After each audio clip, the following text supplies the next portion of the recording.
Manuscrito hallado en una botella. Edgar Allan Poe. Muy poco podría decir acerca de mi país y de mi familia. Los malos tratos y el correr de los años me obligaron a abandonar el primero y a alejarme de la última. La riqueza heredada me permitió lograr una educación fuera de lo común, y una inclinación de mi espíritu hacia la contemplación me capacitó para ordenar metódicamente los conocimientos acumulados en mis primeros estudios. No había nada superior al placer que experimentaba con las obras de los moralistas alemanes. No se trataba de una admiración mal aconsejada por su locura elocuente, sino por la facilidad con que mis hábitos de rígido pensamiento me permitían descubrir sus falsedades. Se me ha reprochado con frecuencia la aridez de mi genio. Se me ha imputado como un crimen mi imaginación deficiente y siempre me he destacado por el pirronismo de mis opiniones.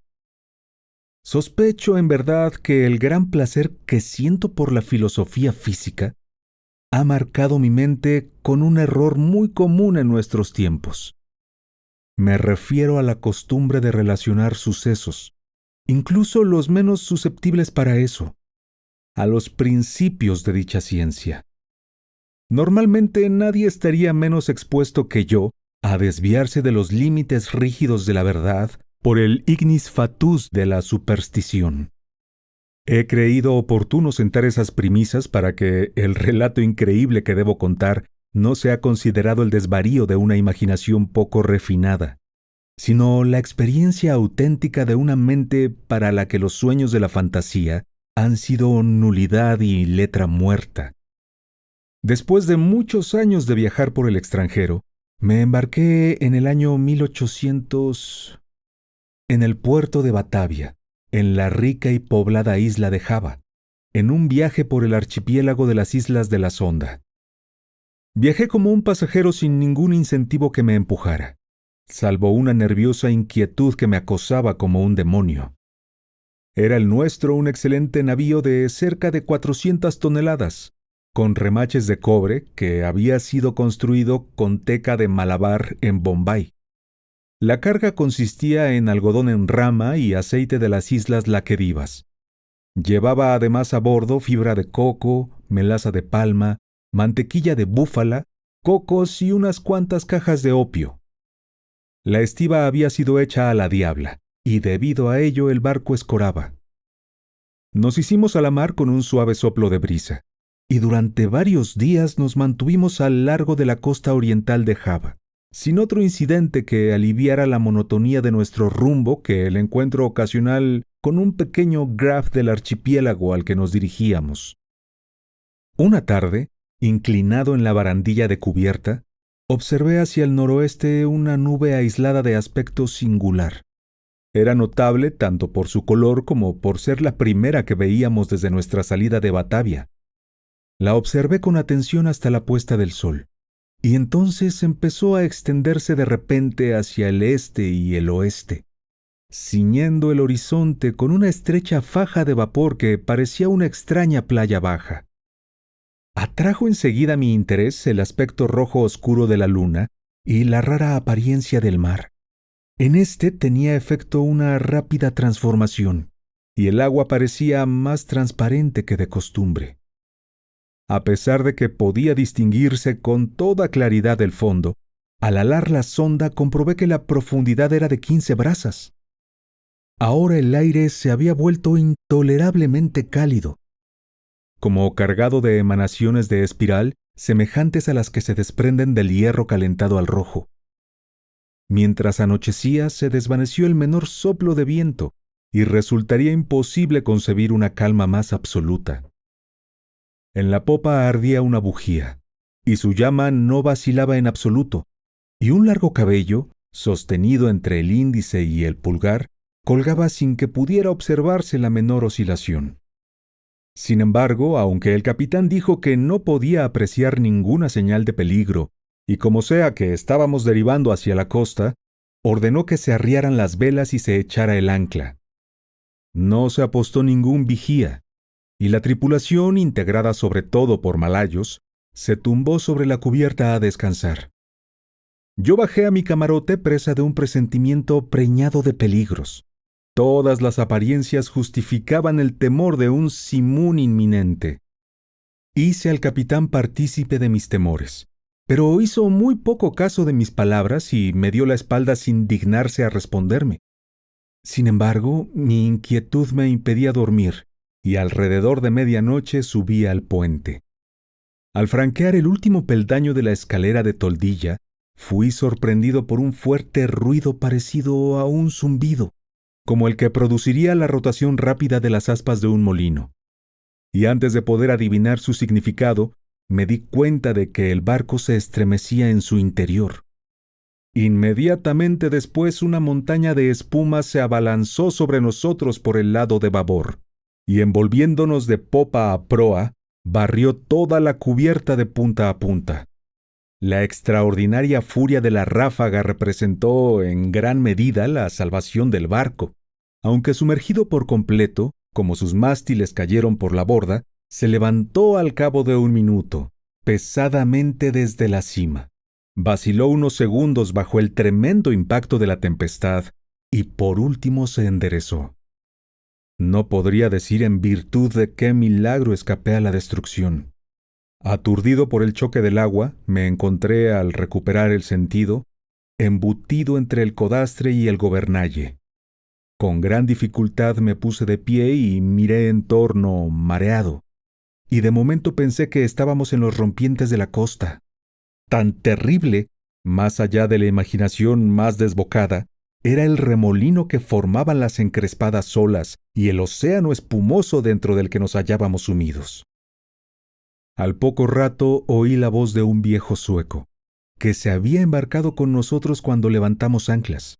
Le llamé con todas mis fuerzas y enseguida vino hacia mí tambaleándose. Pronto pudimos apreciar que éramos los únicos supervivientes del accidente. Todo cuanto había en cubierta, excepto nosotros dos, fue barrido por las olas. El capitán y los tripulantes debieron perecer mientras dormían, ya que las aguas inundaron los camarotes. Sin ayuda, poco podíamos conseguir para la seguridad del navío, y nuestros esfuerzos fueron paralizados al principio frente a la creencia momentánea de que nos íbamos a pique. Sin duda, el cabo del ancla se rompió como un cordel al primer embate del huracán. De otro modo nos hubiéramos hundido al instante. Íbamos con tremenda velocidad antes de que el mar y el agua nos arrastraran. El armazón de popa había sufrido daños irreparables, y bajo todos los aspectos el barco estaba muy maltrecho. Pero con gran alegría por nuestra parte, vimos que las bombas funcionaban y que el lastre apenas se había desplazado. La primera y principal furia de la ráfaga había amainado, y ya no era tan grande el peligro procedente de la violencia del viento.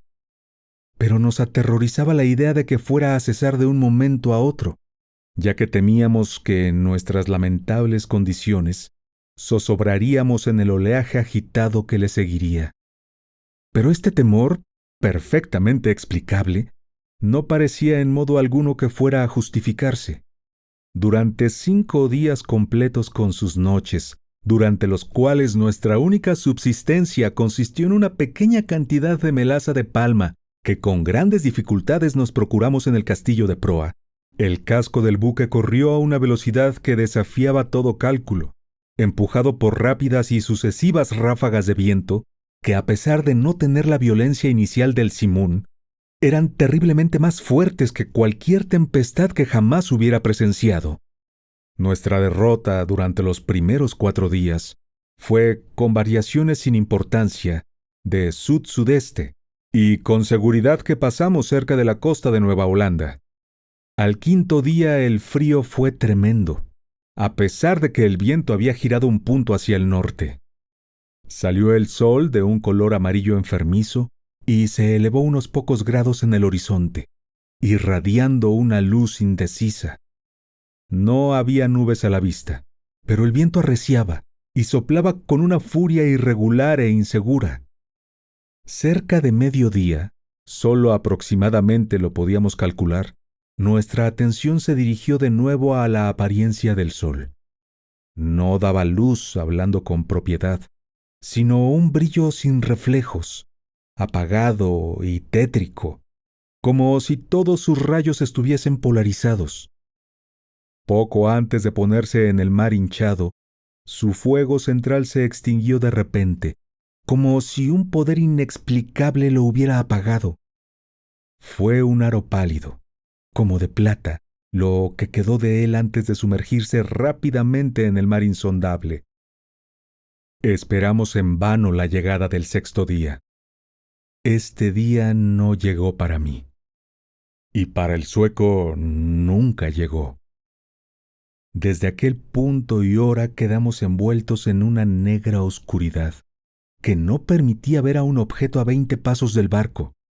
La noche eterna continuó envolviéndonos, sin contar siquiera con el alivio de la brillantez fosfórica del mar a la que nos habíamos acostumbrado en los trópicos. Observamos también que, a pesar de que la tempestad seguía con tenaz violencia, ya no podíamos apreciar la apariencia habitual del oleaje o de la espuma que hasta entonces nos envolviera.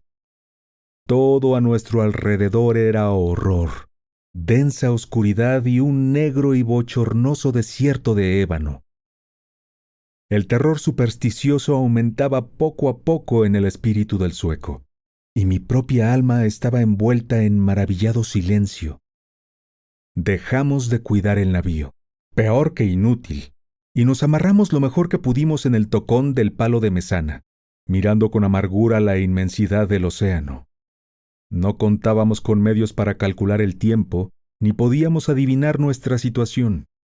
Estábamos, sin embargo, totalmente convencidos de haber ido más al sur que ningún navegante antes que nosotros, y experimentamos una gran sorpresa al no encontrarnos con los lógicos obstáculos del hielo.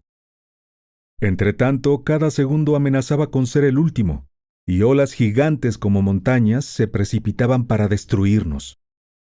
El oleaje rebasaba cualquier posibilidad que yo hubiera imaginado, y el que no fuéramos instantáneamente sepultados era un milagro. Mi compañero me hablaba de las condiciones marineras de nuestro barco, y aludió a la ligereza del cargamento. No me era de ninguna ayuda pensar en la inutilidad de toda esperanza, y me preparaba tristemente a morir.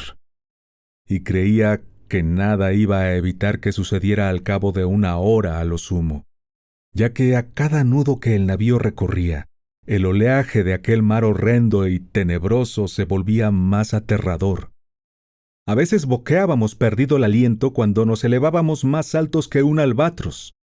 Otras veces nos mareaba lo vertiginoso de nuestro descenso hacia algún infierno líquido, donde el aire se volvía estancado y ningún sonido turbaba el sueño de los kraken. Estábamos en el fondo de uno de esos abismos, cuando un repentino grito de mi compañero se alzó terrible en la noche. ¡Mire! ¡Mire!, exclamaba gritando a mis oídos. ¡Dios Todopoderoso! ¡Mire! ¡Mire! Mientras él voceaba, advertí un apagado y tétrico resplandor rojizo corriendo a los lados de la vasta cima en la que descansábamos, el cual derramaba un brillo irregular sobre el puente. Dirigiendo mi vista hacia arriba, percibí un espectáculo que me heló la sangre. A tremenda altura, directamente encima de nosotros y sobre el mismo borde del tremendo abismo, estaba suspendido un barco enorme, de quizá 4,000 toneladas. Aunque se hallaba en la cresta de una ola 100 veces más elevada que su propia altura, su tamaño aparente excedía con mucho al de cualquier barco de línea o de la Compañía de las Indias Orientales. Su enorme casco era de un profundo y deslustrado color negro, y no tenía ninguna de las acostumbradas tallas y mascarones de los barcos. Una única hilera de cañones de bronce asomaba por sus portañolas. Las pulidas superficies de los cañones reflejaban la luz de innumerables linternas de combate que se balanceaban en las jarcias. Pero lo que mayormente nos inspiró horror y estupefacción fue ver que el barco tenía todas las velas desplegadas en las mismas fauces de aquel mar sobrenatural y de aquel huracán indomeñable. Cuando lo vimos por primera vez, solo percibimos la proa al empezar a surgir del profundo y horrible golfo del que venía. Durante un instante de intenso horror, permaneció inmóvil sobre el vertiginoso pináculo, como contemplando su propia sublimidad. Luego tembló y se sacudió antes de precipitarse en el abismo. Ignoro qué repentina serenidad se apoderó de mi espíritu en aquel momento. Tambaleante retrocedí cuanto pude hacia proa y allí esperé, sin miedo, el desastre que se nos venía encima. Nuestro propio barco estaba escorando cansado de la pelea y hundiéndose de proa. El choque de la masa que se precipitaba le sacudió en consecuencia en ese punto de su estructura que ya estaba bajo las aguas. Y el resultado inevitable fue lanzarme a mí, con violencia irresistible, contra las jarcias de la nave recién aparecida. Cuando caí, el barco viró y siguió su camino, y atribuyo a la confusión reinante el hecho de que la tripulación no se diera cuenta de mi presencia. Sin que se apercibieran de mí me abrí camino, con pocas dificultades, hasta la escotilla principal, que estaba abierta a medias, y pronto tuve la oportunidad de esconderme en la cala. Me sería muy difícil explicar por qué lo hice. Un indefinido sentimiento de temor se apoderó de mi mente desde el primer instante que vi a los tripulantes de la nave, y con seguridad que en eso estuvo el origen de mi encierro. No era mi deseo confiarme a quienes me habían dado la impresión, enseguida que les di una rápida ojeada, de vaga extrañeza, duda y aprensión. En consecuencia, creí que lo mejor sería procurarme un escondrijo en la cala. Me fue fácil lograrlo sacando una pequeña parte de las tablas movedizas, de modo que me agencié un lugar conveniente entre las gruesas cuadernas del barco. Apenas hube dado fin a mi tarea, cuando unas pisadas en la cala me obligaron a usar el escondite. Un hombre pasó cerca de donde me hallaba, caminando con paso inseguro y débil. No pude verle la cara, pero sí tuve la oportunidad de observar su apariencia general. Daba la impresión, por otra parte evidente, de que era muy viejo y que estaba enfermo. Sus rodillas temblaban bajo el peso de los años, y su cuerpo se estremecía bajo la carga. Murmuraba para sí en tono bajo y quebrado palabras en un idioma para mí desconocido, y se puso a trastear en un rincón donde había amontonados diversos instrumentos de apariencia singular y deterioradas cartas de navegación. Su comportamiento era una extraña mezcla de mal humor de la segunda infancia y la solemne dignidad de un dios. Al fin regresó al puente y ya no volví a verle. Un sentimiento, para el cual no doy con el nombre, se había apoderado de mi alma. Una sensación que no admitía el análisis, para el cual las lecciones de la experiencia no eran válidas. Y mucho me temo que ni siquiera el futuro me dará la clave. Para una mente constituida como la mía, esta última consideración es una tortura. Nunca podré, tengo la seguridad de ello, encontrar satisfacción respecto a la naturaleza de mis concepciones. Con todo, no es sorprendente que esas concepciones sean indefinidas, dado que tienen su origen en fuentes de tan extraordinaria novedad. Un nuevo sentido, una nueva entidad se agrega a mi alma. Hace mucho que subí por primera vez al puente de este navío horrible, y que los rayos de mi destino se están concentrando en un foco. Gentes incomprensibles, absortos en una meditación de un tipo que no puedo comprender, se cruzan en mi camino sin prestarme atención. Esconderme sería por mi parte una locura total, ya que esa gente no quiere verme. Precisamente ahora mismo pasé frente al piloto. No hace mucho que me atreví a penetrar en el camarote del capitán, donde cogí los materiales con los que estoy escribiendo ahora y las notas que ya he tomado. De cuando en cuando seguiré escribiendo este diario. Claro está que no encontraré la oportunidad de transmitirlo al mundo, pero no voy a dejar de hacer el intento. En el instante postrero, encerraré el manuscrito en una botella y lo confiaré al mar. Ha ocurrido un incidente que me ha dado nuevas oportunidades de pensar. ¿Son tales sucesos el resultado de un azar incontrolado? Había subido al puente donde me eché, sin atraer la atención de nadie, entre un montón de flechastes y viejas velas en el fondo de un bote.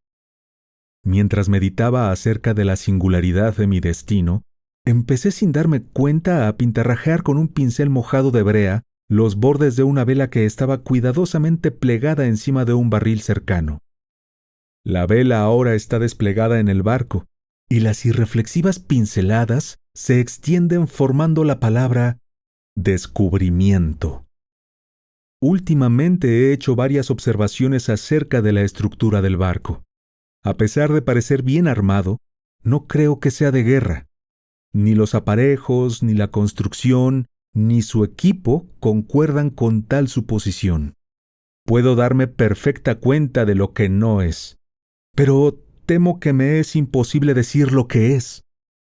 No sé cómo es el barco, pero al escrutar su extraña forma, el tipo singular de sus mástiles, su enorme tamaño, su desmesurado velamén, su proa de severa sencillez y su anticuada popa, ocasionalmente cruza mi recuerdo una sensación de cosas familiares, siempre entremezcladas con sombras indistintas del recuerdo, inexplicable, de viejas crónicas extranjeras y de épocas remotas. He estado contemplando el maderamen del navío. Está construido con un material desconocido para mí. La madera tiene una textura peculiar que me sorprende y que me da la impresión de que no es la adecuada para el fin a que se ha destinado. Me refiero a su extraordinaria porosidad, prescindiendo de su carcoma, que es una consecuencia de la navegación por esos mares y de la podredumbre resultante de su vejez. Parecerá quizás una observación asaz curiosa, pero la madera tiene todas las características del roble español, en el caso de que el roble español fuera distendido por medios artificiales. Al leer la frase anterior me viene a la memoria un extraño dicho de un viejo lobo de mar holandés. «Es tan seguro», solía afirmar cuando alguien ponía en duda la veracidad de sus palabras, «como que existe un mar en el cual un barco crece de forma idéntica a como lo hace el cuerpo de un marinero». Hace una hora que tuve la osadía de mezclarme con un grupo de tripulantes. No me prestaron la menor atención, y a pesar de que estaba entre ellos, parecían estar totalmente al margen de mi presencia. Igual que el primero que había visto antes en la cala, todos daban la impresión de ser de edad muy avanzada. Sus rodillas enfermizas entrechocaban, sus hombros estaban cargados por la decrepitud, sus epidermis ajadas se estremecían al viento, su voz era sorda, trémula y rota, el brillo de sus ojos velado por antiguas legañas y sus cabellos canos alborotadísimos por el viento. A su alrededor, por todas partes en el puente, estaban desperdigados instrumentos náuticos de construcción singular y anticuada. He mencionado ya la colocación de un ala en el trinquete. Desde entonces el buque, librado a la merced del viento, ha proseguido su rumbo terrible hacia el sur, con todo el trapo recogido, desde el racamento de la verga hasta los botalones, bañando frecuentemente sus mastelerillos de juanete en el más impresionante diluvio que puede llegar a imaginarse la mente humana. Acababa de abandonar la cubierta cuando me fue imposible caminar como deseaba, aunque la tripulación parecía caminar por ella sin grandes inconvenientes. Me parece el mayor de los milagros el que nuestra inmensa mole no se fuera a pique en un abrir y cerrar de ojos. Sin duda estamos condenados a navegar indefinidamente al borde de la eternidad, sin llegar a la zambullida final en el abismo. Con la grácil facilidad de una veloz gaviota, nos deslizábamos por encima de olas 1000 veces más impresionantes de las que nunca antes viera. Colosales, enderezaban su cabeza sobre nosotros como demonios surgidos del abismo. Demonios que al parecer solo debían amedrentarnos sin llegar a destruirnos. Me inclino a atribuir esas frecuentes escapadas a la única causa natural que podría ocasionar tal efecto. He de creer que el navío estaba bajo la influencia de una fuerte corriente o de una fuerza superior que nos arrastra por debajo de la quilla.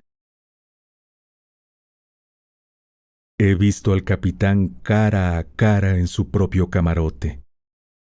Pero, como era de suponer, ni siquiera me ha hecho caso. Aunque para el observador casual el aspecto del capitán no es ni superior ni inferior al de otro mortal, he experimentado, sin embargo, un sentimiento reverente y de temor que se mezclaba con la sensación de asombro con que le contemplaba. Es más o menos de mi estatura, es decir, 1,70 m poco más o menos. Es de constitución mediana pero sólida, no muy robusta, y no veo otra condición a señalar. Pero es la singularidad de la expresión de su rostro, la intensa, la maravillosa, la emocionante evidencia de la ancianidad, tan total, tan extrema, la que inspira en mi espíritu un sentimiento inefable. Su frente, a pesar de carecer de arrugas, parece estar marcada por una miríada de años. Sus grises cabellos son recuerdos del pasado, y sus ojos grisáceos son síbilas del futuro. Desparramados por el suelo de la cabina había raros infolios con broches de hierro y mohosos instrumentos científicos y mapas obsoletos y olvidados de tiempos idos. Su cabeza estaba apoyada en sus manos y escudriñaba con inquieta y enfebrecida mirada un documento que tomé por un nombramiento, el cual, en todo caso, tenía la firma de un monarca. Murmuraba para sí, del mismo modo que lo hacía el primer marinero con quien me topé en la cala. Palabras malhumoradas y quedas en una lengua extranjera. A pesar de que hablaba cerca de mi hombro, sus palabras parecía que me llegaban desde la distancia de 1 milla. El barco y cuanto hay en él está impregnado de vetustez. La tripulación se desliza de aquí para allá como los fantasmas de los siglos idos.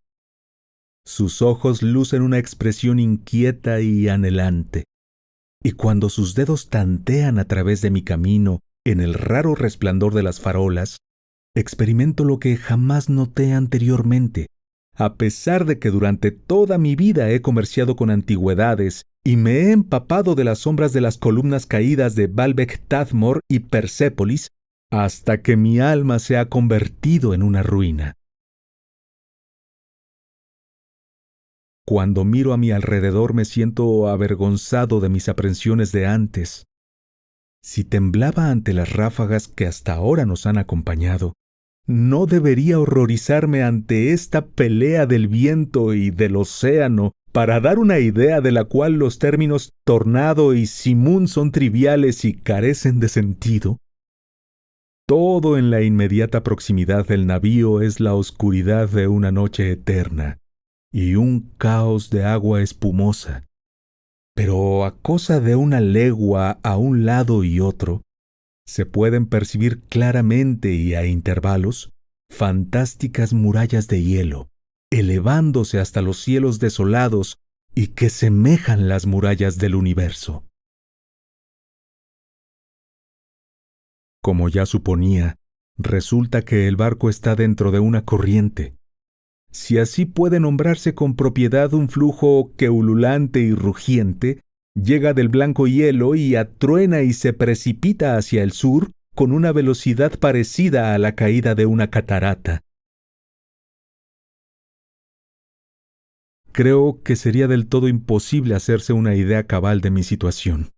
Sin embargo, predomina incluso sobre mi desesperación la curiosidad de averiguar los misterios de esas regiones espantosas que lograría reconciliarme con el más odioso aspecto de la muerte. Es evidente que nos dirigimos velozmente hacia algún descubrimiento excitante, algún secreto que nunca deberemos compartir con nadie y cuyo conocimiento representa morir. Sin duda, esta corriente nos lleva directamente al Polo Sur. Forzoso es confesar que esa suposición, en apariencia tan disparatada, tiene todas las probabilidades a su favor. La tripulación recorre la cubierta con pasos trémulos e inquietos, pero en su expresión, en su continente, hay más anhelo de esperanza que apatía de desespero. Mientras tanto, el viento sigue aún a popa, y dado que navegamos a velas desplegadas, el barco a veces parece volar sobre el mar. ¡Horror de los horrores! Las grandes masas de hielo nos abren paso apartándose a derecha e izquierda, y empezamos a girar vertiginosamente en inmensos círculos concéntricos, dando vueltas y más vueltas, bordeando un inmenso anfiteatro, la cima de cuyas paredes se pierden en la oscuridad y en la altura. Pero ya queda muy poco tiempo para meditar sobre mi destino. Los círculos se van estrechando rápidamente, y nos estamos zambullendo enloquecedoramente en las fauces de la vorágine. Entre rugidos, bramidos y el retumbar del océano y la tempestad, todo el navío tiembla. ¡Dios mío! ¡Se hunde! Nota: el manuscrito hallado en una botella fue publicado originalmente en 1831, y hasta varios años después no conocí los mapas de Mercator, en los cuales el océano está representado como corriendo velozmente, a través de 4 fauces y precipitándose en el Golfo Polar, nórdico, para ser absorbido por las entrañas de la Tierra. El propio polo aparece representado como un negro peñasco, elevándose a una altura prodigiosa. E.A.P. Fin.